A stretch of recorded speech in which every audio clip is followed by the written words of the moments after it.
evening.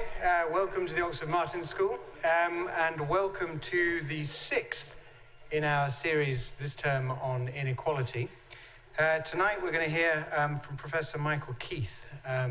Michael is Director of Compass here at the University, the Centre on Migration, Policy and Society, and co-director of the Oxford Programme on the Future of Cities. He's also chair in the Department of Anthropology, and his research focuses on migration related processes of urban change. But he also has other strings to his bow which make him eminently suitable to talk to us tonight about these topics, because he has experience outside academia, having been a politician for some 20 years in the East End of London, including 5 years as leader of a London local authority. He was the chair of the Thames Gateway London Partnership, and also a commissioner on the Blair government's response to the 2005 London bombings, the Commission on Integration and Cohesion. So he's going to talk to us tonight on urbanisation, migration and the future metropolis. He'll talk for about 45 minutes, he's told me, and then there will be time for questions and answers afterwards, and I look forward to a lively conversation after Michael has spoken. So, Michael Keith. Thank you.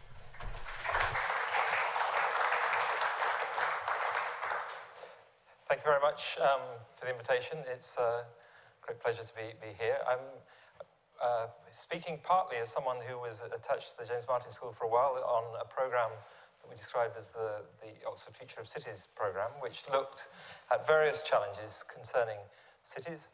I'm also speaking, obviously, in a context where migration is particularly controversial in recent times. The programme that we outlined considered a series of things. Among them, one of many was migration. It generally looked at the ways in which the city itself mediated forms of social and economic change.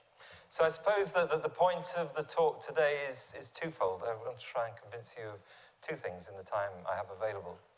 I want to convince you on the one hand that whilst migration changes cities, I think it's quite important to understand how cities not only mediate migration, host migration, but urban form and urban processes actually restructure the experience, the reality, and the configuration of streams, of flows of people, streams of migration itself. Some of the work, there are inevitably a couple of puffs. Some of the work has been published, some of it hasn't.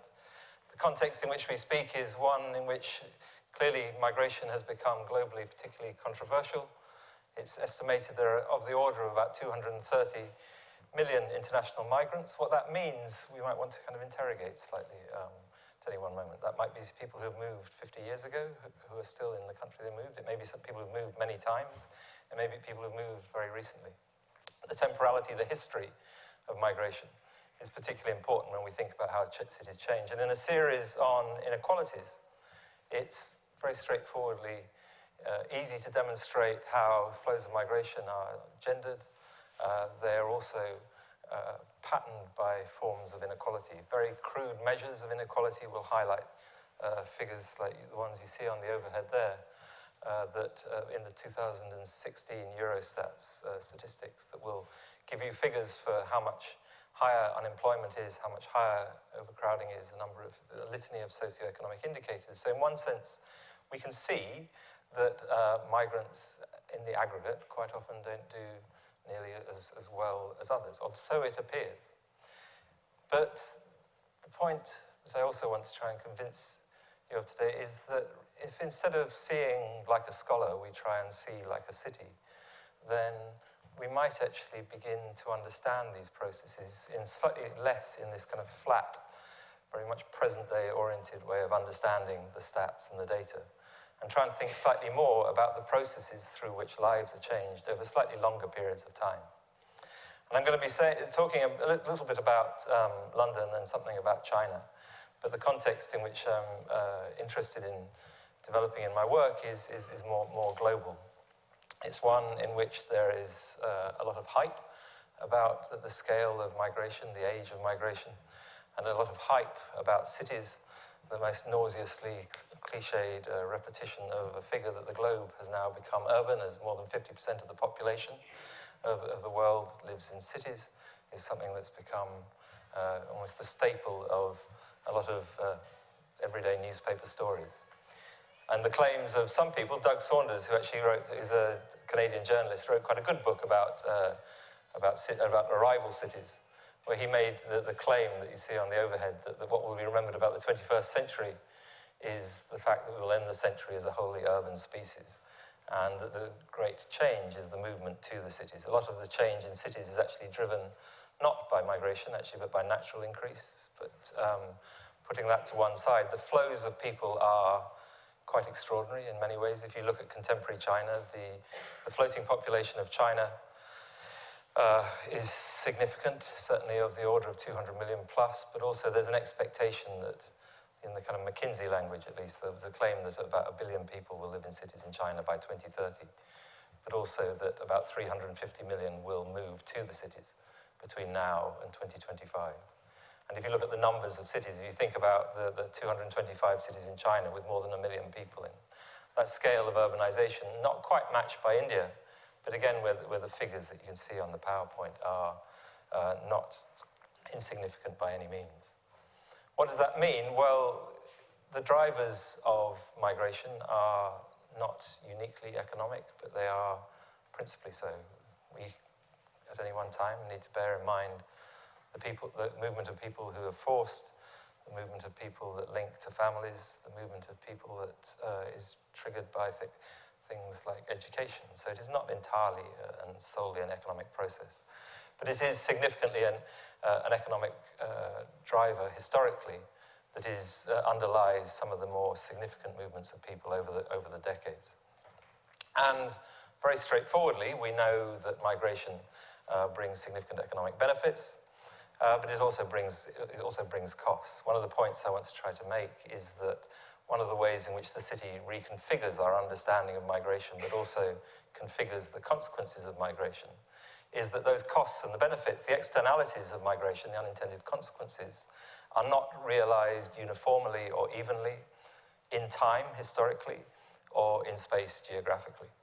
What it means, very, very straightforwardly, is it's very easy, and you'll see a lot of kind of boosterist stories that will say migration brings good. It's very brings good and public benefit to the destinations of most migrants, and largely this is true. Although the figures are frequently disputed, and the numbers in terms of economic growth generated by mainstream flows of economic migration across the globe are quite often smaller than some of the more bullish comments suggest.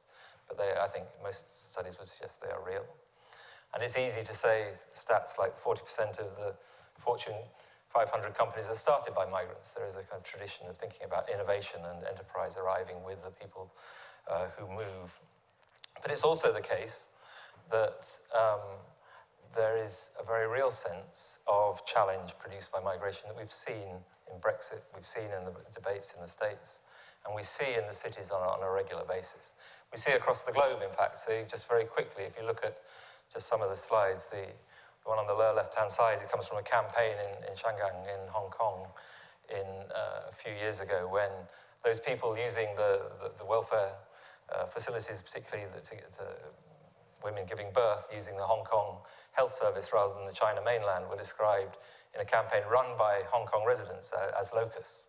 Very interestingly, that term, the locust, was used in the Urdu version of the term to describe the Muhajirs who moved to Karachi in the post-partition period.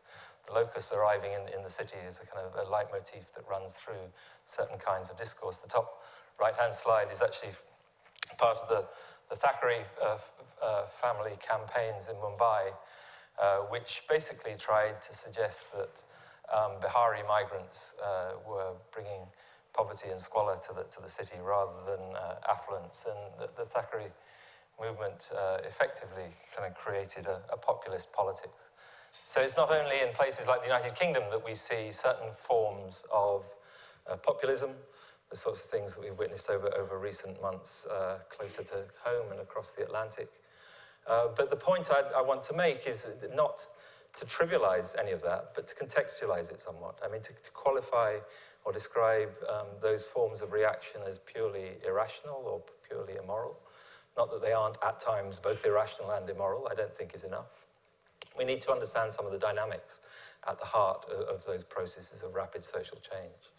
The most straightforward ways in which we need to think through this. I think through the lenses of the historical pattern and through geographical difference. What I mean by that is that it's very straightforwardly the case that if you look at the ways in which migrants arrive in cities across the globe, they tend to concentrate in particular parts of the city. So the unintended consequences that are to do with pressure on public goods and other negative externalities, the costs of migration are frequently concentrated at a small geographical scale. The benefits accrue at the scale of the labour market or the city as a whole.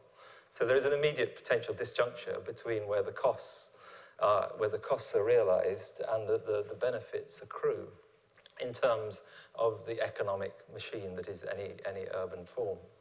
Likewise, if you think about the logic of life path and migration, most migrants arrive schooled and skilled, most economic migrants at least. That means the burden of welfare has fallen somewhere else in terms of the early years, particularly the early years around very young children. They tend to arrive and contribute to the labour force at a particular time. That creates a different kind of temporal rhythm to the migrant contribution to city life. Alongside that, although within mainstream economics, there's a sense in which we might think about these externalities, these unintended consequences, as either priced or regulated, depending on different schools of thought within economic theory. There is, within the ways in which we think about the consequences of migration, an ethical and normative dimension which we can't avoid. If you have, very straightforwardly, and we're going to explore this a little bit in the second half of what I'm going to say, if you have generous welfare systems that are open to all, then that has certain consequences in terms of price, in terms of quality of life. But it also means that we might find that the price of demographic change is borne unevenly through time. But also, those people who are arriving freshly sometimes in situations of disadvantage immediately create a debate about eligibility, public good, rationing of scarce public goods. And we're going to go through a couple of examples of that. Because what I want to try and say to you, as I said at the outset, is that we might try and think about processes of migration through the lens of the city as a whole, and actually think about what seeing like a city might mean for those spaces and places that are the sites at which migrants arrive. Very straightforwardly, in terms of geographical scale differences, there is significant difference between the small neighbourhood, the district, the metropolis as a whole, in terms of the way the logic of migration works. If you take almost any inner London borough today, the average churn of a London borough is about 25 to 30% a year. That doesn't mean that over 4 years you get 100% churn, obviously. It just probably means that significantly that 25% is quite often the same 25%, or quite a lot of overlap. But that sense of very rapid neighbourhood change, concentration in particular neighbourhoods characterised by change. Places like Kreuzberg in Berlin, where those processes of change post-reunification of the city mean that the area in which the Turkish community concentrated went from being peripheral to West Berlin to being central to the newly united Berlin and being a focus of intense forms of gentrification and displacement. So the migrant arrival takes place systematically alongside other processes of urban change, not least the shifting and sorting of the city order itself. It's also the case that if you look at somewhere like Kumkapi in Istanbul, you see simultaneously 3 different circuits of migration, people coming to and fro from the old stands in the east, for the former Soviet Union states, people coming from across Africa, transiting through, they think, and they are sometimes temporarily transiting through on the way to the European Union in the north, but also in the light of the growth in Istanbul over 20, 30 years, actually coming to work in the city itself. So you have simultaneously 3 different circuits mediated through one small neighbourhood of intense patterns of social change. What it means is the dynamic at the scale of the neighbourhood is not necessarily the same as the logic at the level of the district. The district which might, again, if you take a city like London, have to take a point of view that is more strategic and in terms of allocation of welfare and other public goods might actually impact strategically on the neighbourhood, but also think on a grander scale, and with the metropolis even more so. When we think of the point I was trying to make about history and time, the time horizons of what goes on also creates different logics between seeing like a city and seeing like a state, if you like. Some of the work that we've done at Compass has highlighted how across Europe that you will find very often very strong national rhetorics about the treatment of irregular or illegal or clandestine migration. But the reality is presence means that certain things happen regardless of national politicians' rhetoric. If you have large numbers of people present on the street, either sleeping or indigent or, for example, subject to major public health problems, subject to other forms of engagement, there is a much stronger logic at the level of the city to think about how one might accommodate, regulate, integrate those populations than there is sometimes at the level of the nation state. It's not that surprising that you find even when you have a Tory Conservative mayor like Boris Johnson in London, he came out strongly momentarily for amnesties for irregular migrants at a time when the central government policy was contrary to that. Similarly, if you look at the amnesties lobby in New York compared with national policy at different times, it's not unusual to think through how the logic of the city might differ from the nation if you actually have to deal with a reality on the ground that is not quite the same as a perspective that sees through the geographical logic of the nation state. It's also the case that through time we see those sites that were once major sites of sources of migration become sites of arrival. And sometimes simultaneously these processes go back and forth. So if you look at cities like Athens, Naples, or Istanbul, which historically in the 1970s and 1980s were great sites from which people moved, they became, particularly in the nice decade of the late 1990s to early 2000s, before the 2008 downturn, they became sites to which people moved. That doesn't mean that movement doesn't produce ongoing diasporic and transnational national contacts. If you look at the part of East London, which I'm going to be saying a little bit more about in just a second, notwithstanding the fact that the peak migration of people from the Sylhet region of Bangladesh to East London took place in the late 1960s, there remain ongoing contacts, ongoing links, ongoing circuits of information, friendship, politics. Sheikh Hasina and Khaled Azir, who have kind of alternated in the kind of Bangladesh National Party, Awami League control at the national level in Bangladesh, have relatives engaged in British politics. People who are British born and British engaged have been involved in East London politics and then become members of parliament in Bangladesh. The highlight, the image there is from the Shahid Minar Language Martyrs Memorial in Alta Valley Park, a park named after a racial murder in the 1970s. But the Shahid Minar actually commemorates the secular struggle for Bangladeshi nationalism and the right to speak Bangla rather than Urdu in the West Pakistan, East Pakistan state. It's become a site where the secular nationalist forces have regular confrontations with those more involved with an Islamic religious perspective. A couple of years ago, when there were mainstream demonstrations in Dhaka, in a square in Dhaka, Alta Valley Park replicated this back and forth between Awami League, secular politics on the one hand, and Jamaati Islamic politics on the other. So the reality is those connections continue, they're sustained over time. And the city mediates the spaces. They become sites of memory, sites of political action. And so when we think about things like the European migration crisis, that is frequently kind of cited as something that has changed the public agenda about this, we need to be careful about considering what the reality is alongside what the headlines are. And I think the reality is more fine-grained than the headlines at times, but even at a very broad brush level, the sorts of figures that we saw in late 2015, which saw the number of monthly asylum seeker applications to Europe going through significant growth, largely, it has to be said, from a list of countries. This is from The Economist a couple of months ago. A list of countries that reads like a list of sites of European intervention. It sits within a global context in which, although these figures may look very large, very crudely, when you look at the global context of displaced people at concern through displacement, the European situation is relatively minor.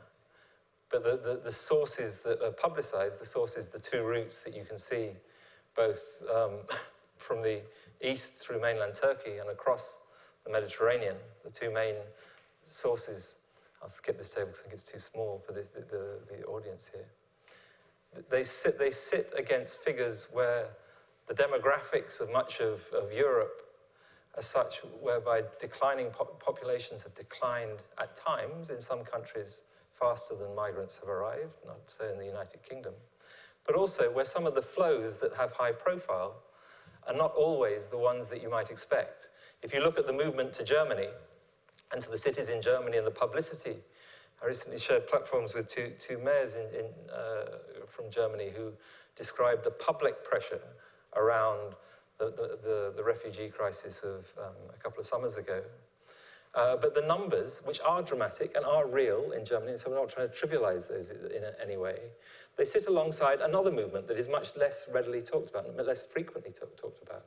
If you just look at the figures there for Germany and the UK, you can see that very straightforwardly what that table shows you is that the movement of migrants into Germany and into the UK from the European South is actually far greater over time than the refugee crisis alone.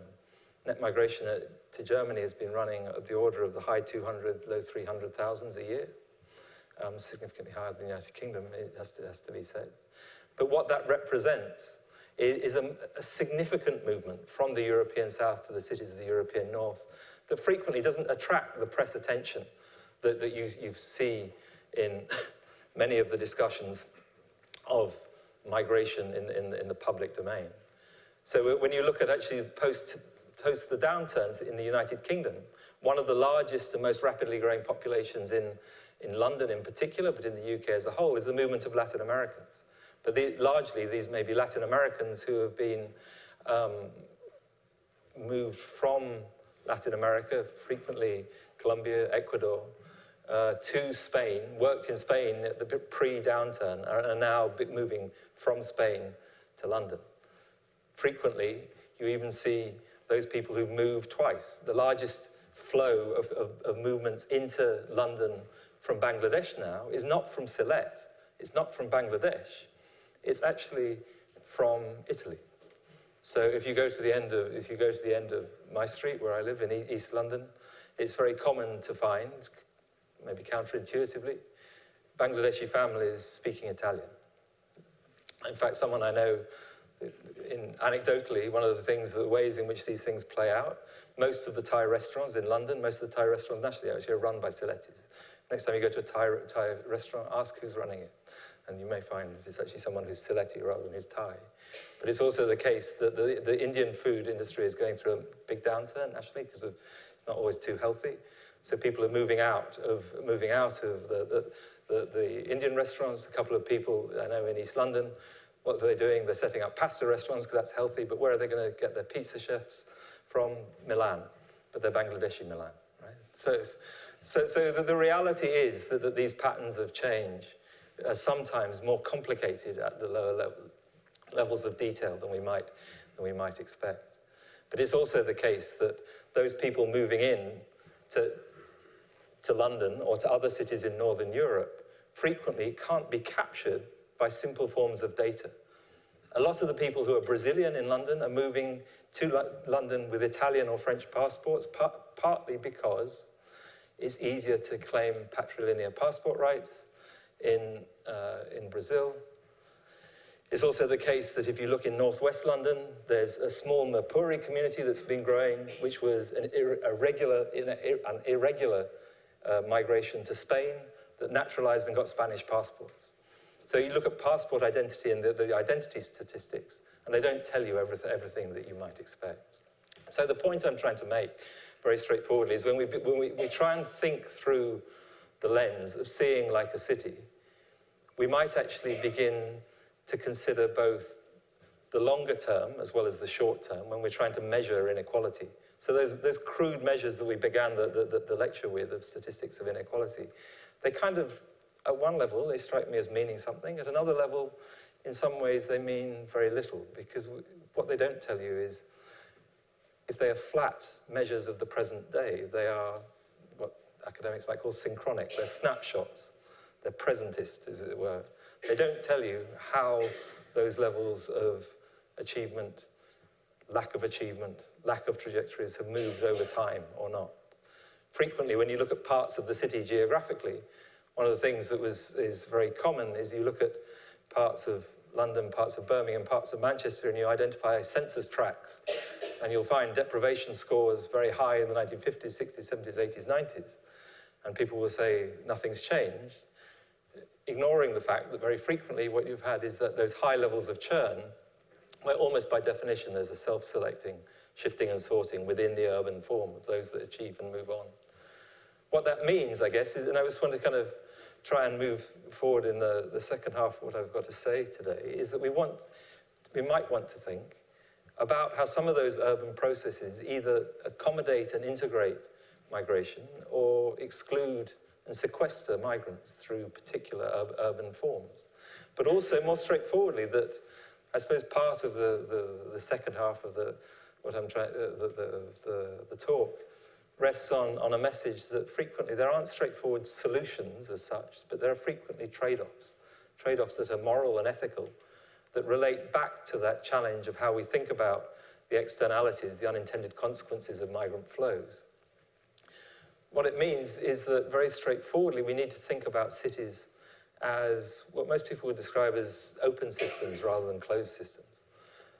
By that, what I mean, and without going into too much of a digression about how we think about cities, there's a kind of common recognition that cities become almost systems of systems. When you add a new part, the part changes, but the system changes as well. So what that means is when we add migrants to the system, we can't just think about a demographic that lands and then changes, because what happens is that the system is changing alongside the demographic. This isn't particularly novel in certain kinds of sociological or anthropological thinking. I know that Sally's here, and Sally Tomlinson's here. One of her co-authors, John Rex, said many years ago that we need to think about how migration and housing works together to produce what he described as housing classes, along with Ray Powell many years beforehand. The point is that the city itself works as a system through which opportunities and costs are distributed. What that means, very straightforwardly, when we think about some basic challenges for the city, the point that I want to make in each of these elements in the United Kingdom is that things may happen where people acting in good faith actually reproduce forms of inequality rather than diminish or abolish them, if you like. The reality is that when one looks at the nature of a welfare net, how you actually manage to keep a city together, most cities across the northern world, at least, are characterized by different forms of tenure. When people try and find somewhere to live, they may find that they may address that through private residence or residence in various forms of subsidized housing.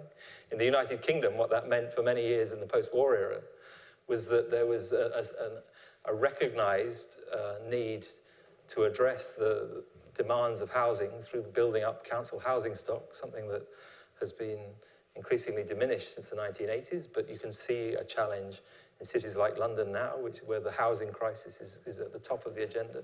There are various ways in which we might think about housing as a public good or as a welfare resource, but the reality is that inevitably housing is a scarce public good. If you look at most London boroughs, they'll have housing waiting lists up in the order of somewhere between 15 and 30,000, that kind of number. What that means, again, I'm just going to talk about 2 or 3 examples from my own experience historically and personally, is that when you think about how you ration that scarce public good, there are no straightforward answers.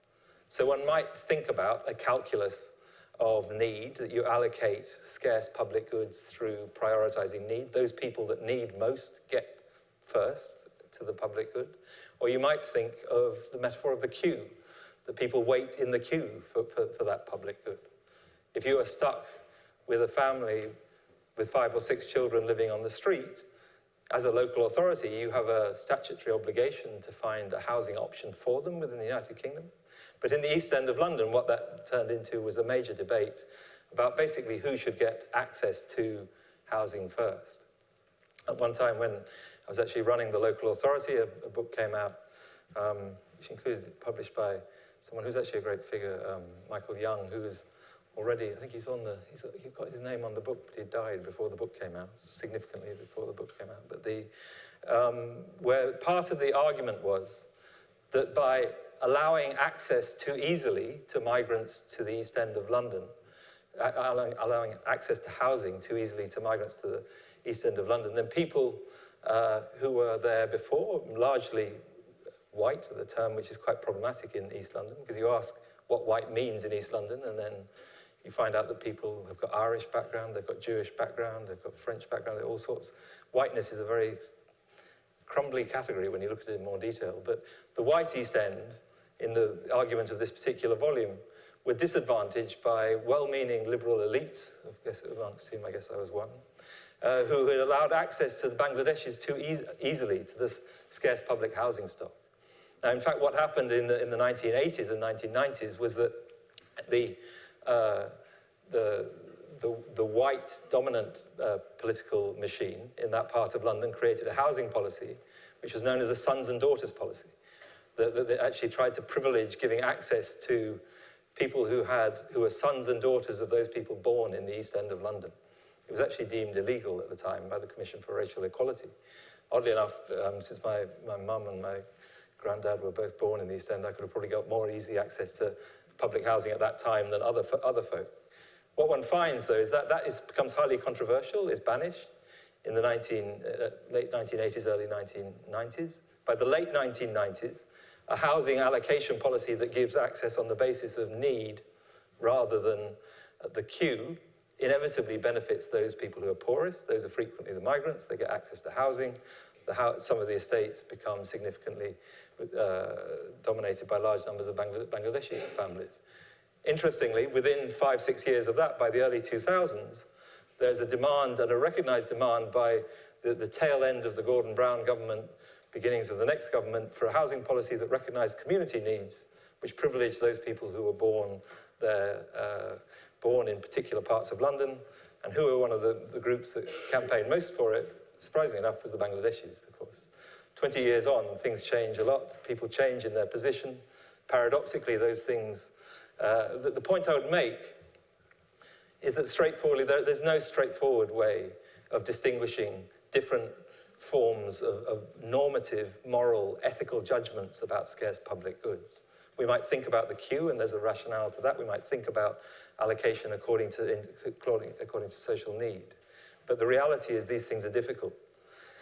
Likewise, if you think about the issue of the way labour markets work, very, very straightforwardly, where if you have an economy where it's easy to hire and fire, where it's easy to employ people, it's easy to move people in and out of jobs, then it makes a difference in comparison with those places where jobs are more regulated. It's harder to change employment, get rid of people when you've got a downturn, employ more people when you haven't.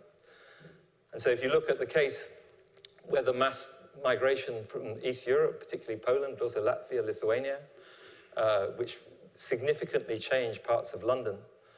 In the part of London I'm describing in this section of the talk, in East London, it was the case that by 2006 already, there was a school in the particular part of London that I represented where it was a Roman Catholic school. The Catholics built the docks. That part of London has a higher proportion of Catholic schools than anywhere else in London. One particular Catholic school in the area I represented had a very strong tradition of Irish dancing, that by 2004, 2005, Irish dancing was taught by an African Caribbean woman.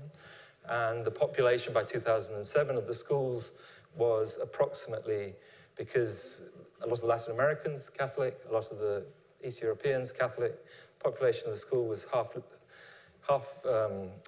Lithuanian, half Brazilian, taught Irish dancing by an African Caribbean second, third generation woman, a particular kind of East End culture, right? But it was a particular form that represented that very rapid change, very rapid neighborhood change that came out of the accession countries, the A8 countries being allowed access to the UK labour markets in 2004. In Sweden, the only other country that opened up at the same time, everyone else had transitional arrangements. Sweden had much more regulated labour markets, much tighter controls on hiring and firing. The numbers just don't come forward. You've got economies, roughly both healthy economies at the time with strong demand, very significant movement to the UK and to London, very minor movement to Sweden, relatively. If you think about urban form, and this is just to give one example of how good intentions can produce poor consequences, there is a very straightforward way in which the local state generates public goods through trying to capture value through economic development. In the United Kingdom system, those people who know how local government works, it's a bit of an anorak side of things, but it used to be known as what's called Section 106, that if you had a development that was a big private development, there was effectively a tax on that development that mitigated the impacts of that development by expecting the private developer to hand over a number of public goods, which meant open space, a contribution of cash, a proportion of the housing going over to public housing rather than private housing. That was the kind of standard system, which, again, we could go into detail if people are interested. It was very controversial at the time in various ways about the level of tax effectively imposed upon development. We imposed quite a high level of tax. What it meant, though, was that there was also a big debate at that time about how one thought about the scale of change in London. East London saw the most rapid population growth of any part of the United Kingdom between 2001 and 2011 census. To give you a sense what that meant in the borough of Tower Hamlets, it meant a demographic change of about 25–30% over 10, 11 years. And you move to a debate about density. Now, density is quite a controversial thing.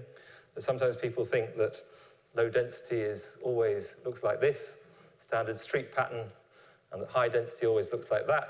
It actually is, in fact, the case that that's a square just up the road from the Docklands now, which is highly valued. This is a square even more highly valued in Chelsea. This has much higher density than that. So what high density is a kind of slightly uncertain thing. But in an area of post-industrial London, where you're going through massive residential change, what it means is there's a continuous process of big development schemes coming through the sausage machine.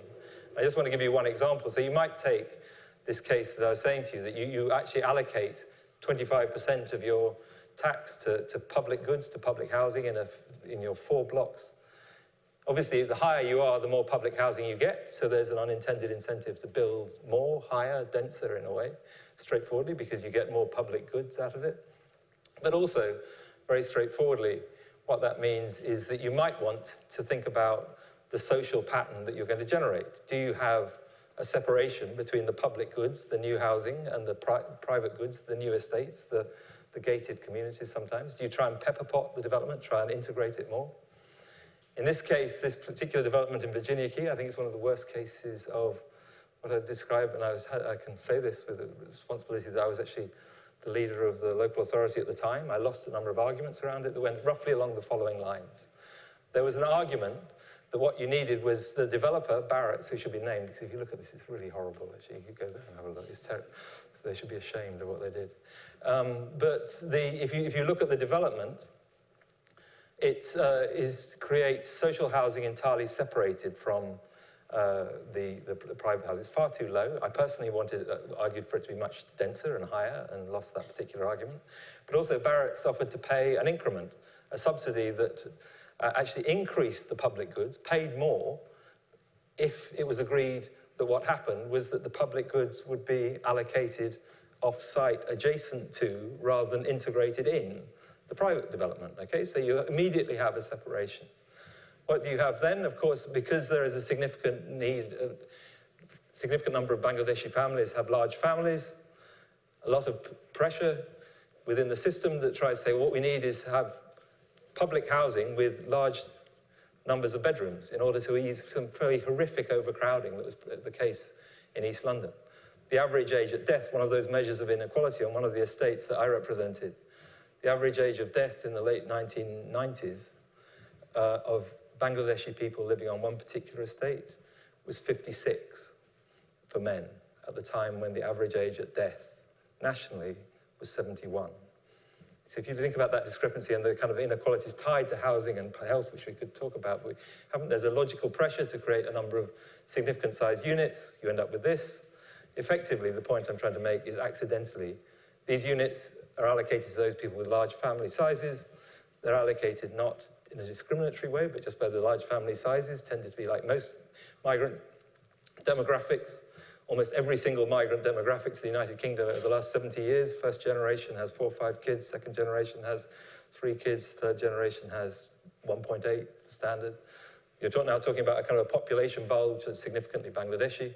You end up with a whole street full of houses with people on benefit who are almost entirely, actually on this street it was 100% Bangladeshi, with no social facilities alongside it.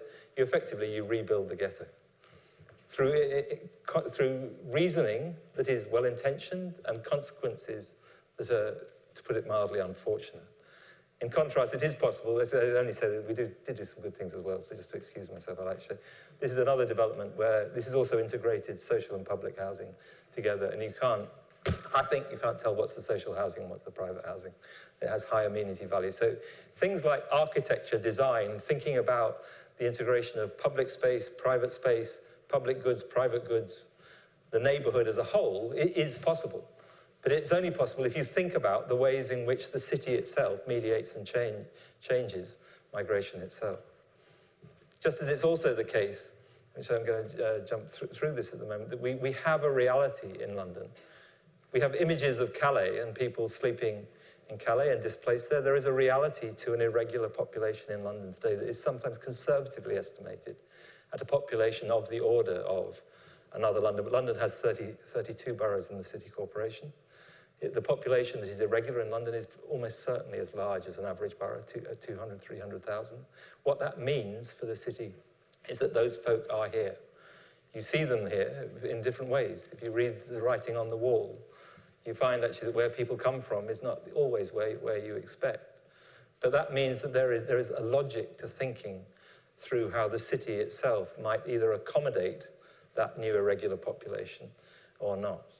And there are different ways in which it's happening. The final example I just want to run through fairly quickly in the last 5 minutes or so that I've got relates to a slightly different model of migrant incorporation, which also relates to work that we did in China over a number of years, where, without going into all the detail in the time I've got, one of the unintended consequences of a system in China that distinguishes between not just the right to the city through residential qualification that limits the flow of migrants historically, and in contemporary forms means that your access to welfare is partly geographically related to what in China is known as the hukou system, your hukou. It's also the case that the rural property rights system are different to the urban property rights system. I'm simplifying very crudely for any China experts in the room, so apologies for that, but most straightforwardly in urban property is owned entirely by the state, and you buy use rights, effectively a kind of leasehold for 30 or 50 years, whereas rural property can be held by the group, the clan, the village, in a straightforward way. So in a city like Shenzhen, which in 1978, when Deng Xiaoping starts the opening up process, Shenzhen is a constellation of villages, all with rural property rights, about 280,000 people. By 2005, 2006, Shenzhen is about 10, 11 million. If you take the metropolitan region as a whole, it's 15 million-ish.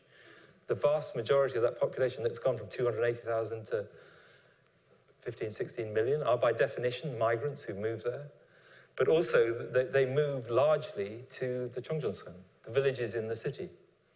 How do they move to the Chongzhongsun? Because what happens is the people that in the Chongzhongsun, the villages in the city, still have rural property rights, but they act like small property dealers. They're actually quite democratic forms in a way. They're quite often stock-controlled companies, audited by PricewaterhouseCoopers, Deloitte and others. They work on a kind of fairly straightforward corporate basis, but the outcome historically has been sites like this. It's what in Chinese is a woshufang, the handshake apartments. The apartments where you reach out across, literally you can reach out across the room to shake the hands. These represented the first concentration of migrants to Shenzhen who were significantly unskilled at the early stages. But now, one of the things Shenzhen boasts, partly one might consider this as a boast that can be challenged, but Shenzhen itself claims to have more PhDs than in the rest of China put together. Shenzhen has moved up the value chain very rapidly, notwithstanding some of the catastrophic stuff. Shenzhen was where the safety nets had to be put out after the suicides, and the treatment of workers in the factories and so on is a whole other part of this story. But the point I want to make just very quickly towards the end is that what's happened is that you have in Shenzhen the villages that effectively act as housing companies that sit in a relationship with the municipality, and they have, I like this quote actually, that they have these families who, instead of cultivating crops, cultivate real estate, in the language of one of the scholars who's looked at this pattern. But they also have an incredible facility to specialize. These are extremely, this is Dafeng. And if you've ever been to a hotel almost anywhere in the world and seen a copy of an oil painting, it probably comes from Dafeng. They have these massive oil painting factories where people paint not individually, but you sit there and you paint an eye 300 times. So you have kind of a factory chain. You can buy a crate of Van Goghs or a wall full of Picassos, all through this. Actually, in Dafeng, it's been so successful as an economic entity that the people who run Dafeng have created Dafeng Jinchun, the new village down the road. They've gone and built themselves luxury apartments, and the whole of the village has become this site of a particular form of economic production. It's incredibly flexible. The point about it that I want to make to kind of close down the talk really is that as Shenzhen has moved rapidly up the value chain, migrants have been integrated in, squeezed out, almost at will, as the landscape has changed incredibly rapidly. That place, Yasha, where you saw the Woshufang, the handshake apartments, half of those were demolished in a process of about 2-3 years, and more upmarket apartments put in place. It was a particular form, you might say. It's a kind of a China-style form of capitalist property change. But what it means is that the city becomes incredibly flexible. Now, I'm not trying to say that this is straightforwardly a good thing, and I could give many more examples, but the point I'd want to make is that when we're thinking about the city, in a city like Shenzhen, that flexibility, the integration of migrants, the fact it works like a sponge almost, sucking migrants in, integrating them into the city, and then squeezing them out as the values change, work in a sense for the city. They've worked in a sense for Shenzhen that has got the most extraordinary economic growth over a period of 25 years, notwithstanding the downturn in scale of growth over the last 3 or 4 years in contemporary China. It means that when we think about the city and migration, to kind of just wrap up, the 2 or 3 things I'd say are that we do need to think about how the multi-scalar migrant metropolis actually produces different kinds of combination between migration and city form. We might think about that example I gave earlier on of housing classes as just being one example. There are many other examples we could give, but also it might make us think about how we regulate the city as a commons, as a common pool resource. There is a tradition which would say that externalities need to be priced. There's a different way that you might think that externalities would be regulated. Now, however one thinks about this, whether we price those externalities or we regulate them, that the reality is that the city works as a unit. Seeing like a city, I've been trying to persuade you, means that there is a logic to the city that depends on migration as much as it depends on its own economic survival. And that leads to certain kinds of challenge. What that means, if we think about the flexibility of migration for the future city, we might think, instead of straightforwardly just about urban inequality per se, a little bit more about both principles and trade-offs. Actually, I'm going to skip these. Sorry, I'm going to skip these last 2 slides the other way around. What I want to try and suggest is that there is arguably a sense in which the city generates its own set of trade-offs. as I think, Hollande said to Boris Johnson, the cake theory doesn't work, try having your cake and eat it. There is a sense in which those trade-offs, I think,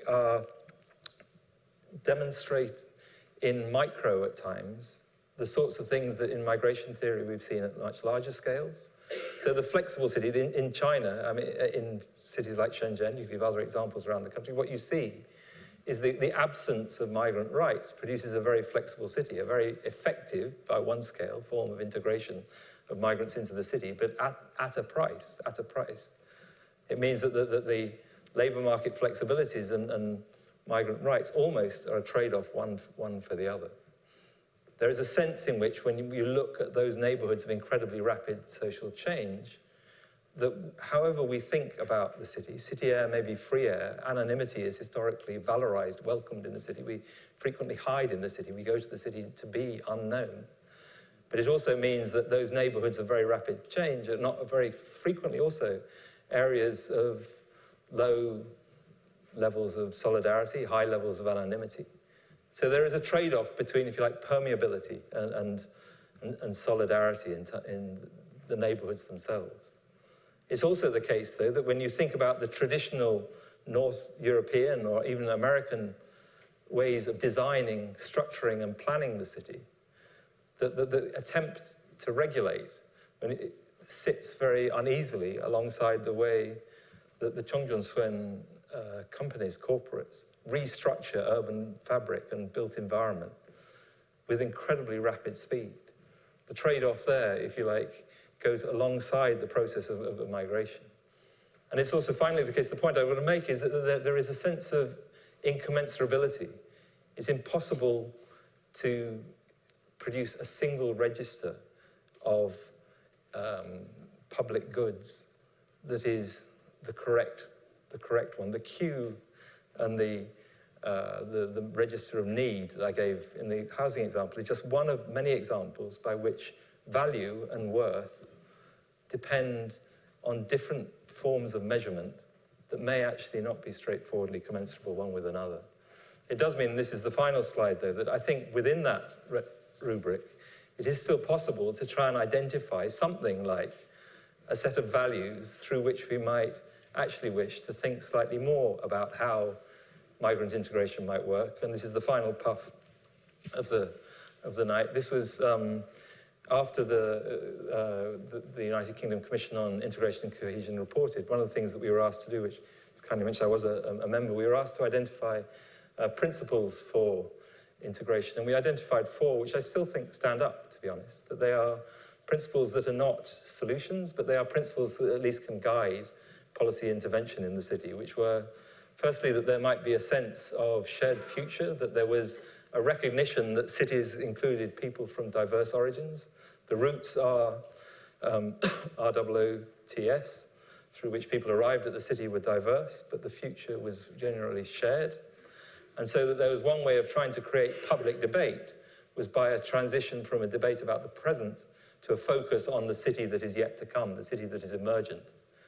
There was a sense that what we needed to think about was to recognize that measures and allocations of forms of citizenship worked through a register of geographical scale that was as much local as it was national. There was thirdly a sense that we might valorize, give value to, a notion of an ethics of hospitality that recognized the contribution of strangers to the present and future city. And fourthly and finally, there was a sense which I think was instrumental as much as it was pious, which emerged from one of the things that commission did when we looked at sites of migrant settlement up and down the United Kingdom in a period of time over a number of months and visiting various places, taking evidence, was the thing that came through very clearly, and this is a very crude and slightly simple way of putting it, was that those areas of most intense forms of social conflict and social unrest at forms of rapid migrant settlement were not necessarily those that were poorest. They weren't necessarily those that had gone most rapid change. They weren't necessarily those that had undergone most recent change. The single variable that you could pick out that differentiated between places were deliberative processes within City Hall, crudely put, that were opaque or that were transparent. very straightforwardly, going back to the housing shortage question, if someone comes, and I had this for many years, if somebody comes and sits in your surgery, your politician surgery, as they do year after year, day after day, week after week, and say, I desperately need a house, and you say to them you can't have one, and there is a clear set of reasons why that is, and they can see who did get a house and who didn't, and why that was, that's a very different deliberation, a very different transparency from processes through which people have resources distributed through deliberative channels that might be opaque, through forms of patronage, through forms of other less salubrious deliberative decision-making processes. So the sense of visibility and transparency means that I think there might at least be a set of principles through which we might consider the emergence of the future migrant urbanisms that are upon us, even though the urban form itself means that they will always be different in Istanbul, in London, in Shanghai, in Shenzhen. Thank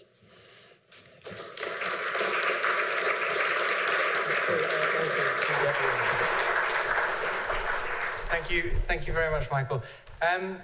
We now have some time for some questions. I should just warn you before anyone puts their hand up that this is being live webcast and recorded. So if you're uncomfortable with that, then maybe you could save your question and come up to Michael at the end. So I do stick by what I said about barracks. So. Yeah, so he's happy with it. So please, any question? Here at the front. Okay, really interesting. Oh, sorry. Interesting. What do you see as the major differences between cities? Now, cities begs the question, what you mean by city? Is it a function? Is it size? Won't go into that, we spend all night doing it. It would seem to be that the East Asian cities had the function of what we had with our capitalist cities in the 19th century, centers for commodity production, therefore agglomeration, blah, blah, blah. We've got also cities as centers for consumption. If you take the Western European city, in London may be an example, and also the city as a means of realizing surplus value through suburbanization, urban development.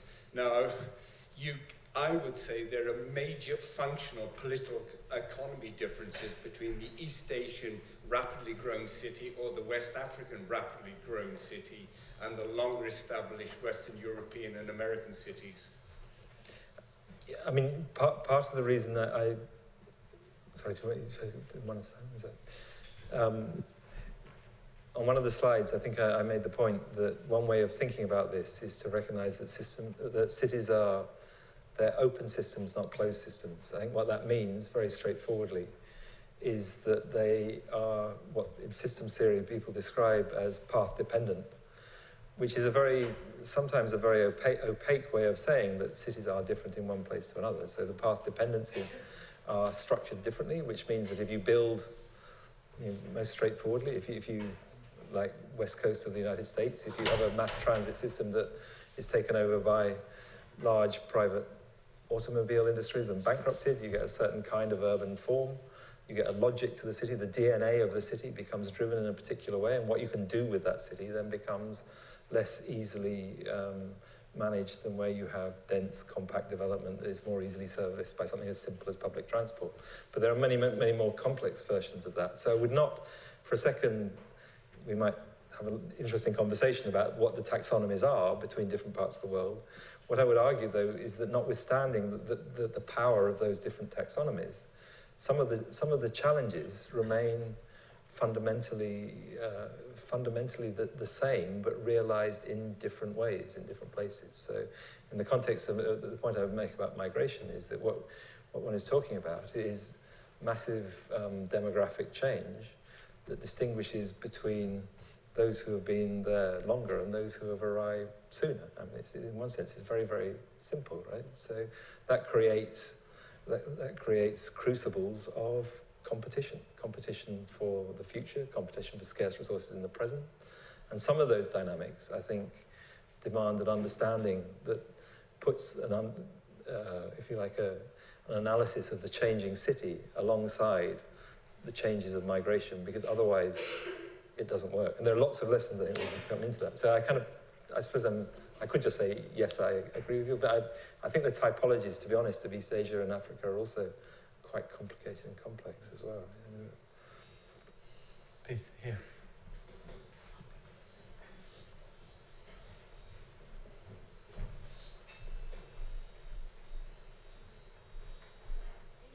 I actually have two questions. The first question is, you talked a lot about the role of cities in making sure migrants integrate. In what way do you see a role of migrants in doing that too? Do they have some, I think they might have some agency there too. Yeah. And my second question is, wait, maybe you want to answer that, I don't know. Do you want to ask the other one as well? Yeah, let me get back to you. Okay.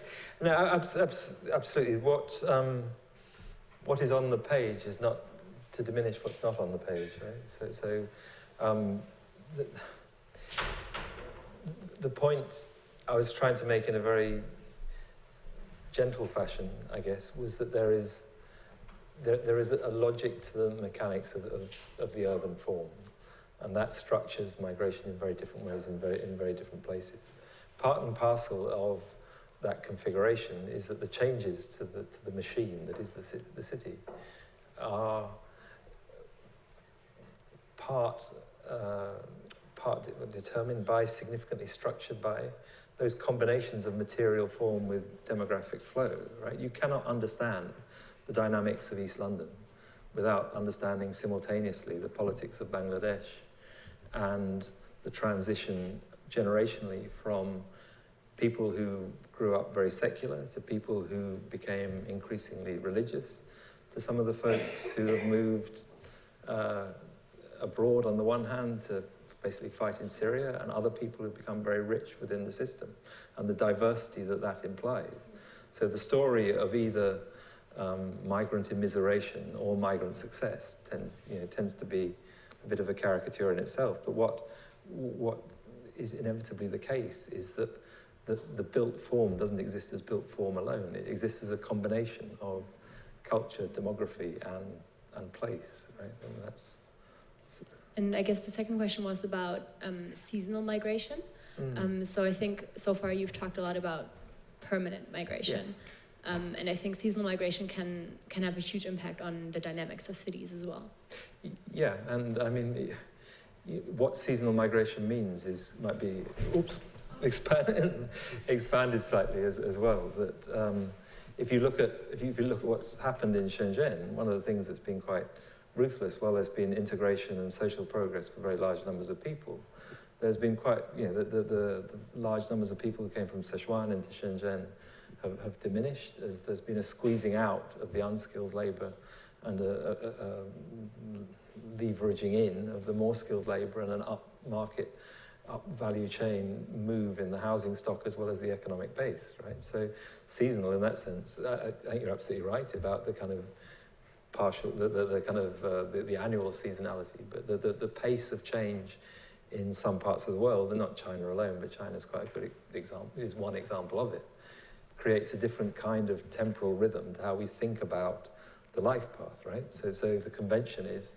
that, people go from, or the conventional understanding is that people go from X to Y, integrate or assimilate in Y. The reality is that the part of the restless urbanism of places like Shenzhen actually pulls people in and squeezes them out simultaneously, right? Within a matter of a decade or so.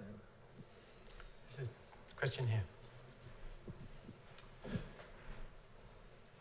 I don't know whether there's more than those 4 principles, but those are the only ones I know from what you presented this evening.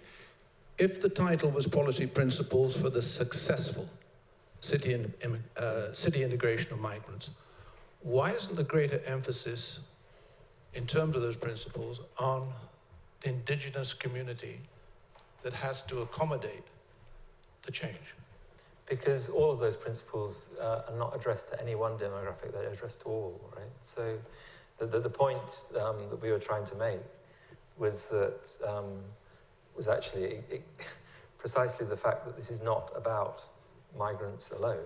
It's about thinking about, as we say in the first place, a sense of a future that is shared, even if histories are diverse. So, to be honest, I would suggest that there is that is there in every single one of those four, because the four principles are addressed not to migrants or to the host community, but to places that are characterized by rapid migrant change. So the idea is that those are principles for all, not for some, if that's a fair. Okay, well, there's a question here in the front. Thank you very much. I really enjoyed your talk, and so much information, and it coming from the fact you've actually spent a long time in the East End with the Bangladeshi community. I think we're very enriched by that. One little comment about China. I believe they have to pay for education and for health. So that must be quite a different kind of factor. I don't need another to extend that one, because what I want to ask you about, you said Tower Hamlets had an increase in population 2001, 2011 of 25 to 30%. I wonder how many people realise that in South Oxford City, it was even more in that period. It went over 30%. Professor Danny Dorling confirms that. Now, do you think that that kind of increase should mean something is put into place to, like the knowledge you have with the City Council, because they're gaily going forward and trying to build more houses, and there's a complete transport jam in the middle of the city, which cannot be altered, medieval and all that. So I just ask you that, whether you think something should be done, taking academia into the city. I think you're going to find few academics. I think you're going to find few academics arguing against other jobs for academics. But that may be my slightly cynical take. No. The point, taking the point that you're saying seriously. I'm not an expert on Oxford. Wouldn't pretend to be. I do think that the point that rapid urban change needs to be mediated and thought through carefully, I think, is the case. But also, partly there are ways of, for what it's worth, in East London, the population, if you look historically, and I'm not sure about the Oxford, actually, I think this wouldn't be the case in Oxford, but in most of the inner ring of most of the big cities of the United Kingdom, you see effectively a late 19th, early 20th century peak, and then with slum clearance and suburbanisation, a lowering of population numbers and a lowering of density. So the densification of the inner ring, I think, is, if it's managed properly, I think can be quite progressive. If it's managed as a process of systematic gentrification and displacement, then it doesn't work quite so well. So a lot depends on how change is managed as much as anything else, and that applies to, and you're absolutely right with China. Part of the logic of what I was trying to say about the migration of the migrants who go to the cities in China is effectively the welfare costs remain weijia in Mandarin, at hometown, and the benefits are accrued in the places where the labour is, because your hukou means that you have to, that's why there are so many children left behind in the villages behind. That's why people have to, the health aspects of the hukou are incredibly valuable for if you're living in Shanghai or Beijing and so on, for exactly those reasons. So. We have time for one more question. There was a question, lady at the back. There seems to be a kind of feeling in the UK at the moment that more and more government should go to cities, rather than a national level. I was wondering how much that sort of feeling, there is that feeling around the world, whether you think it's a good thing, and how it can be done in a sort of successful way.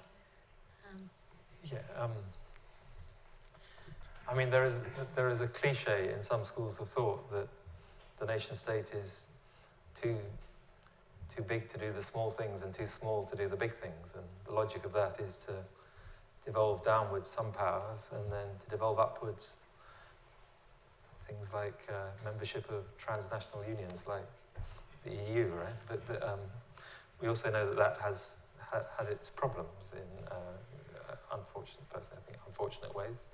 I think there is an argument about devolution to the cities, which pretty much is conventional wisdom, that the United Kingdom is far more centralised than most places.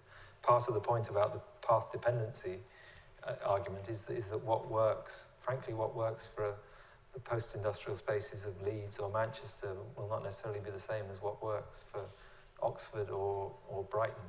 So to try and recognise those differences, there is, I think, a fairly strong logic around a greater devolution. But what that means is, there will be consequences. In the more extreme models of devolution, you will always have Detroit and Flint, Michigan, as well as having New York City reinventing itself. So I don't think it's without its problems as well. So. Okay, we're going to have to draw to a close. Michael can take it because we have to finish it.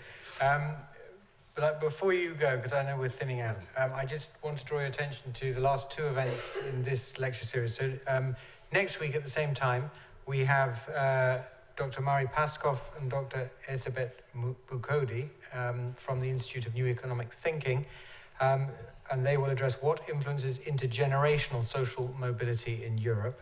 And then the following week, we have a panel discussion drawing together many of the themes that we've tried to cover during the term on tackling inequality, strategies, priorities, and effects. And there's one other event, just to mention, on Tuesday the 29th at 5 o'clock in this room, the new director of the Oxford Martin School, Achim Steiner, will be talking on Towards a Green Economy, and he will be drawing on, he's just come to us having led the United Nations Environment Programme for a decade, so he'll be drawing on that experience to talk about pathways through politics, culture and economics on the way to an inclusive green economy. So you're all very welcome to that, and Michael, you're about to get mugged, at least by one person. Yeah. Thank you very much. Okay.